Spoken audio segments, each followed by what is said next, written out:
it's SpawnPoint and welcome back to another video. And if you saw my Instagram post a few days ago, you'll know that I very recently switched over to an ultra-wide monitor.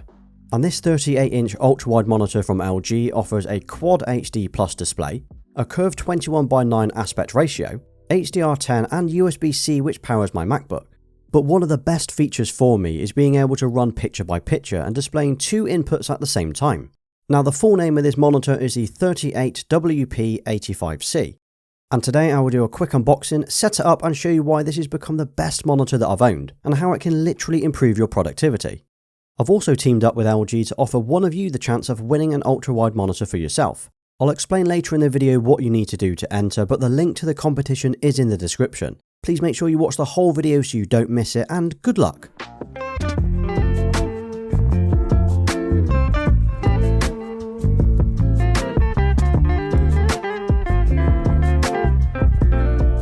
Right, and here's the box that it comes in, which on first impressions I was concerned it wouldn't even fit on my desk. Okay, so inside the box we've got a pack of accessories. In here there's things like the power cables and the power adapter, HDMI and USB-C cables, along with the manuals and a CD. Then there's the feet or the bottom part of the stand, the monitor itself which we will look at once it's set up, and then you've got the rear support for the stand, and that's it. Now when it comes to setting it up, this is one of the easiest monitors that you can put together. You won't need any help or any tools to get this set up. The feet attach to the rear support using a very small inbuilt screw that you just tighten up. Then the screen lifts and clicks onto the arm. It really is as simple as that, and it just takes a few minutes.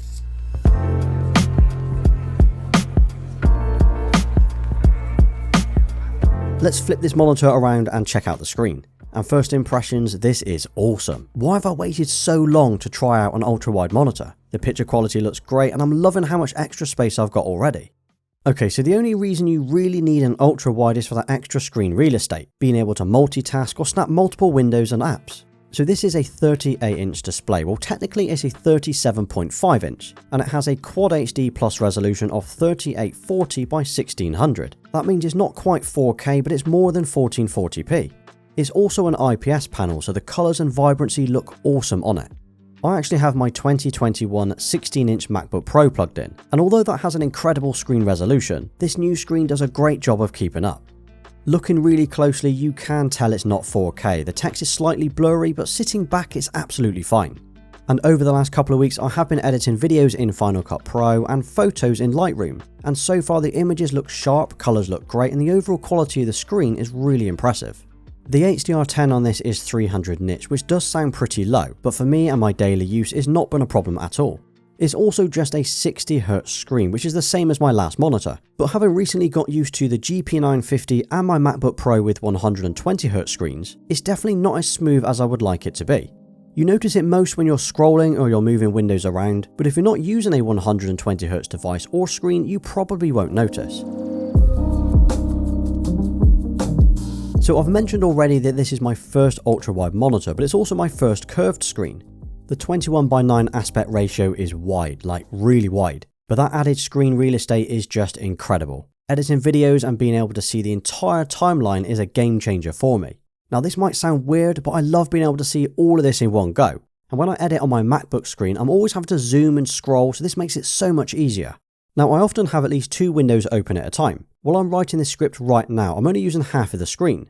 And it's actually as good as having two monitors side by side, and it also means I'm not compromising on my workspace. So on the other half of the screen I've got the product information open in case I miss anything as I'm writing, or when I'm recording my audio I'll have my script open on one side and I'll have Audacity to record my voice. Obviously most screens can already manage two windows open at a time, but it's when you want 3 or even 4 windows is where this gets really impressive. So I've installed an app called Magnet. This was $6.99 on the App Store and it allows you to have almost any combo of windows that you need. So here I've got 3 windows in thirds, but I can have them in any order or size that suits me. This is perfect for when I'm editing a video and I might want to have my emails or script open on one side. If I press the little toggle or the menu at the top here, you can see the different options that are available. You can either choose it from the menu or you can use shortcuts. Or failing that, you can just drag the window across the bottom and it will show you where you can drop it.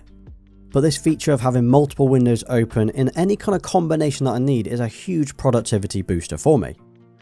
I even like the virtually borderless design of this monitor. So you can see here around the top and the sides it's incredibly thin, and the bottom has a relatively thin chin showing the LG logo, but this looks really good. And the screen also has an ambient light sensor too, and that means the brightness will automatically adjust depending on the brightness of your room. This definitely helps with eye fatigue, especially if you're using it at night or in a dark room. So if you've seen my previous videos, you'll know that I used to have a very small felt pad from Grovemade. Well, I actually reached out to them a few weeks ago and I asked if they could make me a custom size one to fit the top. And this is what they've made, and I think this looks awesome. It doesn't snag at all with my mouse and it's nice and soft to the touch. But check this out, they've even taken my logo and they've actually added it to their label. How cool is this?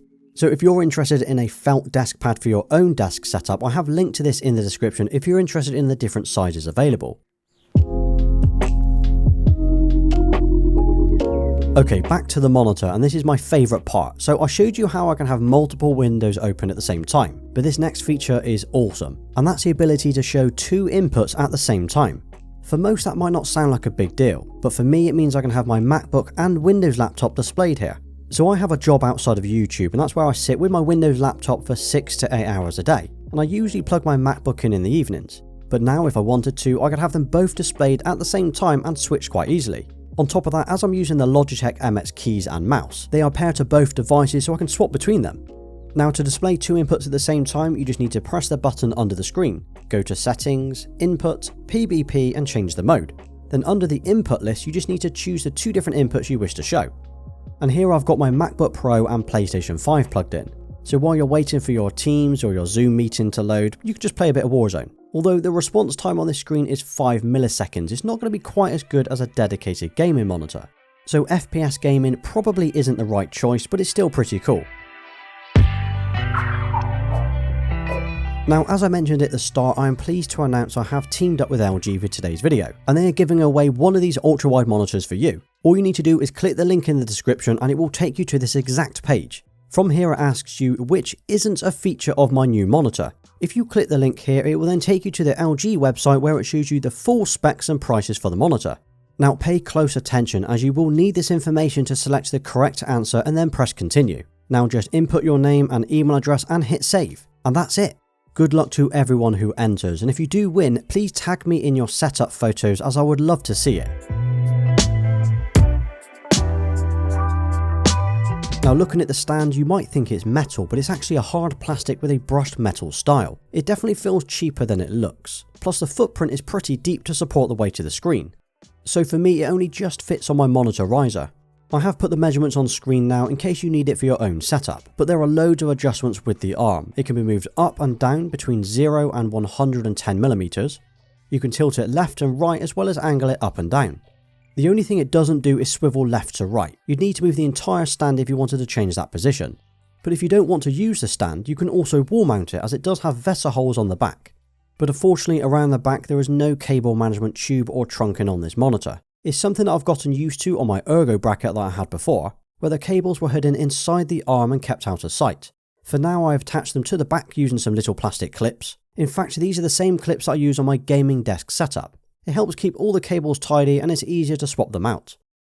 Let me quickly show you the rear. It's got two HDMI 2.0 ports for your laptop, games consoles or any other HDMI devices. There's also a DisplayPort 1.4, two USB 3.0 ports and a headphone out. Then there's a USB-C port. Now it's not just any USB-C, it will send data to the screen as well as providing a 90-watt power back to the device you've got plugged in. Now this is huge for me as it means I don't need a power cable plugged in just to power my Mac. It can all be done with just one cable. Plus it looks a lot tidier this way too. I kind of wish it had more than just one USB-C port. It would have been great to have swapped out one or even both of the USB 3s for more USB-C. Plus, as you can use the back of this monitor as a hub, you could have other devices plugged in. Things like an SSD, speakers or another dock. So my desk is right next to a window, so having an anti-glare or anti-reflective screen is pretty important. This one looks great and it handles reflections really well. Like with any display, you're obviously going to get some kind of glare, but the curved screen has actually reduced it compared to my previous monitor. And if you look under the screen, there's a very small button that brings up the settings menu. You can adjust the picture settings in here, color, brightness, temp and so on. You can change the input settings or jump to a different port. Then there's things like the language, energy saving, LED and the buzzer. This is the sound that it makes when it turns on and off. Okay, so if you've seen my previous videos about this desk or any other accessories that I've bought, you'll know that I used to have some wooden Kanto YU2s. Well, I've removed those for now only because they looked a little bit cramped on the top with the new screen.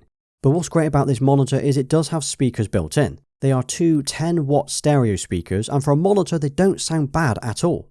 They don't compare to dedicated speakers, but they are very clear. Just take a listen to this.